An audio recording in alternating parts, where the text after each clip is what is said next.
स्वर में शुरू सीतापुर गांव, जहां अब धूप आग बनकर गिरती थी और जमीन प्यासी और सूनी पड़ी थी। तालाब सूख चुके थे, कुएं की जगह दरक चुकी थी और खेतों में दरारें ऐसी थीं जैसे धरती खुद रो पड़ी हो।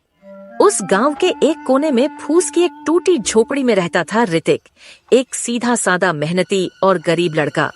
उसकी आंखों में ख्वाब नहीं थे, बस जिम्मेदारियां थीं और दिल में कोई शिकायत नहीं, बस उम्मीद थी। ऋतिक का थके स्वर में पानी नहीं है, खाना नहीं है, लेकिन काम तो करना ही है। भगवान ने मेहनत दी है और मैं वो नहीं छोड़ूंगा। हर सुबह ऋतिक अपने कंधे पर फावड़ा रखता और किसी न किसी खेत में मजदूरी ढूंढने निकल पड़ता। लेकिन हालात इतने बुरे थे कि काम भी मिलना बंद हो गया। हल्की टेंशन के साथ गांव के सबसे अमीर आदमी सेठ हरिलाल के पास तो इतना अनाज और पैसा था कि 10 साल का सूखा भी काट सकता था। लेकिन सेठ हरिलाल घमंडी स्वर में, गरीबों को देने से क्या फायदा, मेरी मेहनत का है सब कुछ, भूखे मरते हैं तो मरने दो, मेरा क्या।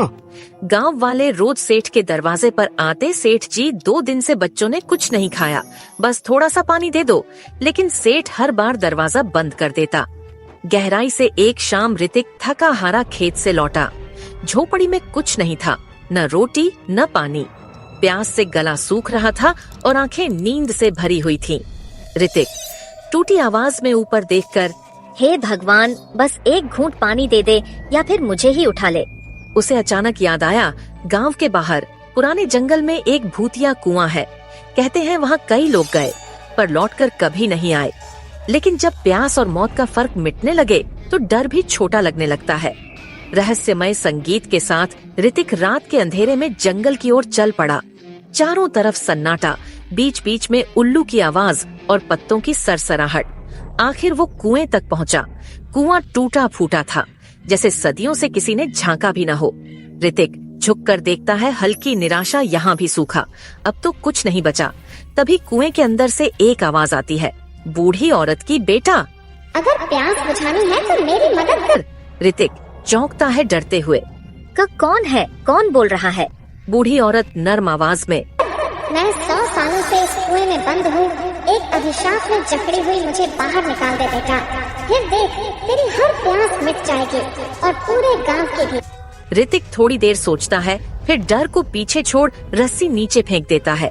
पत्थरों पर पांव जमाकर पूरी ताकत से ऊपर खींचता है। धीरे धीरे कुएं से एक झुर्रियों से भरी सफेद बालों वाली बूढ़ी औरत बाहर आती है। धीमे सस्पेंस में वो औरत मुस्कुराती है, उसकी आंखों में अजीब सी चमक होती है। बूढ़ी औरत आशीर्वाद के स्वर में, तू सच्चा है बेटा, ये बाल्टी कोई आम बाल्टी नहीं, ये जादुई है। जहाँ भी इससे पानी खींचेगा पानी मिलेगा। पर ध्यान रखना, कभी लालच मत करना, वरना ये बाल्टी सब कुछ छीन लेगी। शांति के साथ ऋतिक झुककर औरत के पांव छूता है।